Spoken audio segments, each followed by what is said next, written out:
I got a clapboard.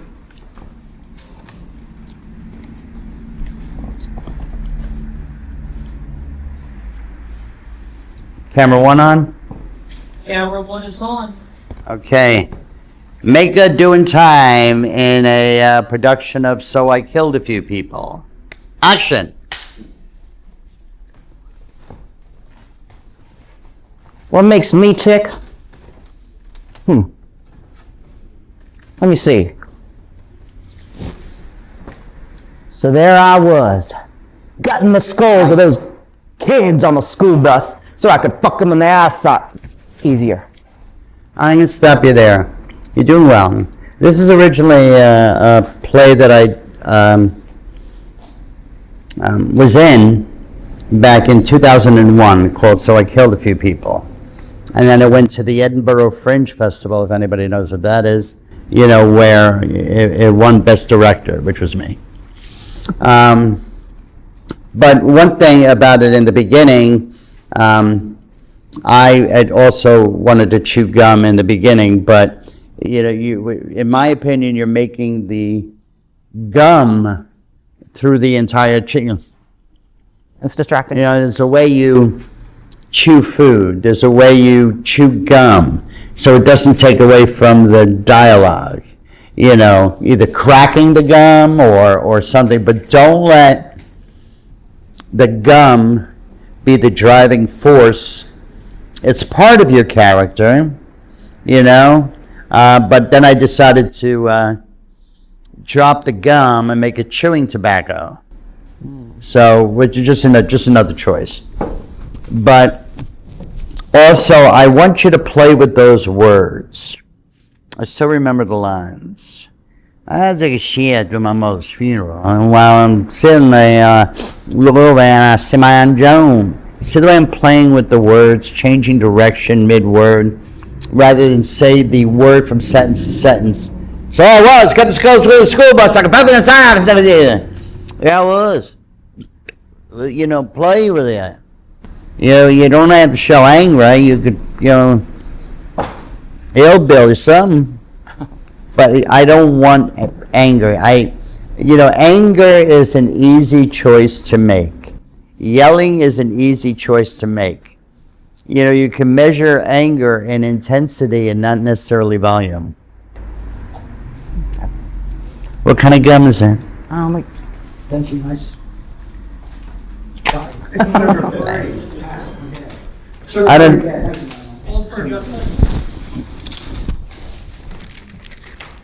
Good catch, John. Sorry. Maybe I'll get rid of the gun then. You want to try it out the gum? Yeah. I want you to play with it and make it your own.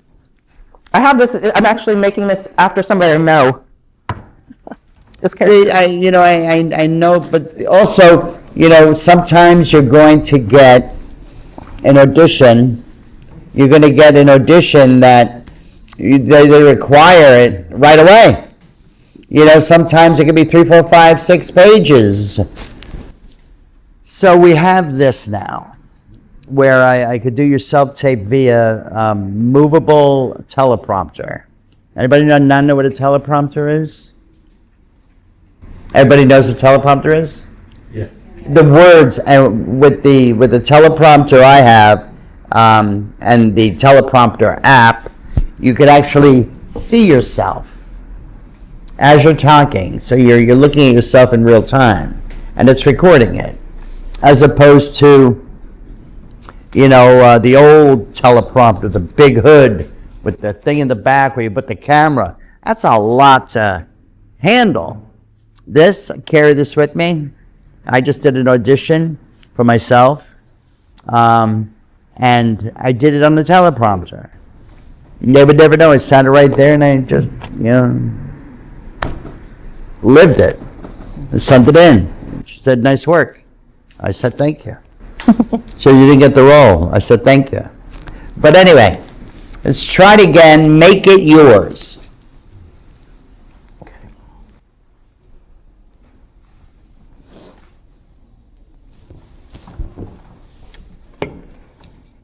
What makes me tick?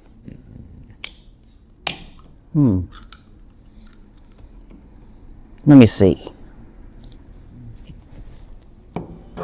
So there I was, gutting the skulls of those kids on that school bus so I could fuck them in their eye sockets easier. That perked you up now, didn't it? You were waiting on that now, weren't you? Bob, when is he going to talk about the killing and the blood and the gore? Well, that's what he came for, isn't it? Isn't it? Hey, how often do you get to see this kind of a serial killer up close? Most people? Never. Some people? Almost never. And in my case, 8 people. Once. Now that's all they caught me on. I'm leaving the rest of them out there for an Easter egg hunt. Didn't think I know pop culture. Hey, I didn't spend all my time. Stop. Let's take back a couple and some personalize it. I don't think I know pop culture? Well, yeah, let me tell you that. Okay. I want you to personalize it. I know you've never met a serial killer, but in real life, I'm going to say I had the opportunity to have met, I was coaching actors in the prison system, and they were allowed to have acting classes, and one of them who's doing very well now, I don't want to say his name because it's not important, but then also not growing up, but about 10, 15 years ago, does anybody remember in New York the cannibal cop killer? Okay, that was my neighbor, Christopher Ashe, A-S-C-H-E. He was a millionaire. He got in trouble for fondling kids in school, excuse my French. Paid off the family. Here's $1 million. Get out of here. But finally, when the feds set him up for what they call the cannibal cop killer, where they would pick women. And the person running this, who also got arrested for this, and he's actually still doing time. Now, in my building in New York, I was in charge of what's called the bike committee. Anybody live in a condo development, co-op development? There's a park person in charge of the parking lot, person in charge of the bike committee, like who gets the bike spot. I was in charge of the bike committee. Who gets a spot? No one gets a spot unless I know about it. So I had my bike, my girlfriend had her bike, and Christopher Ashe paid for 2 bike spots. So what happened was, when he went to prison for being a serial killer, he had his nephew living in his apartment. And his nephew sold, actually there's freaks out there that will buy serial killer paraphernalia. His pop pipes, his Beatles. He had original Beatles collection. He got bicycles, and the nephew sold the bicycles, sold everything. So I get a call one night, 10 o'clock at night. Hello, John. This is Christopher Ashe.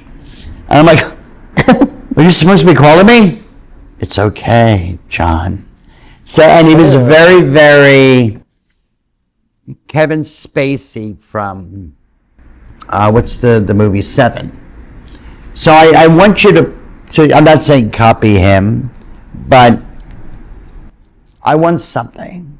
I don't want you to take a beautifully written thing and it won Best Play and just rush it. Okay. There's powerful moments in silence. Just take the beginning one more time, and then we'll go on to the next scene.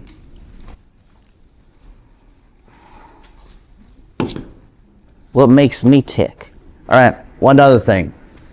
I want to see a freaking hillbilly from West Virginia, Virginia, IA. Yeah. Is that what you were doing? That's my people I know, yeah. Okay. Get to know them better. I can't know, man. Okay.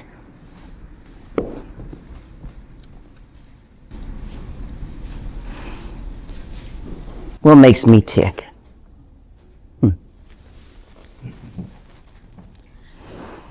Let me see. So there I was, gutting the skulls of those kids on that school bus so I could fuck them in their eye sockets easier, and now that perked you up pretty fast now, didn't it? You were waiting for that one, weren't you? Bob, when is he going to start talking about the blood and the killing and the gore? That's what he came for, isn't it? Isn't it? Hey, how often do you get this close to a so-called serial killer? Most people? Never. Some people? Almost never. And in my case, 8 people. Once. But that's all they caught me for. I'm leaving the rest of them out there for some kind of, Easter egg hunt. You didn't think I knew pop culture now, did you? Here, I didn't spend all my time killing. I read. I watch television. I used to go to the movies. Here, I still got my delivery of People magazine in here. Maybe we'll chat later about the underlying sexual tension between Greg and Marsha Brady. Bob, this man seems so articulate and smart. But when is he going to start talking about the killing and the blood and the gore? Well, hold on to your tits, baby. Because as they say in Munchkin Land, we'll get there shortly. That's a joke. Laugh, motherfucker! Okay. Nice job. I know you just got it, but, when I did and I write real serial killer, I played serial killer. I have another serial killer part coming up.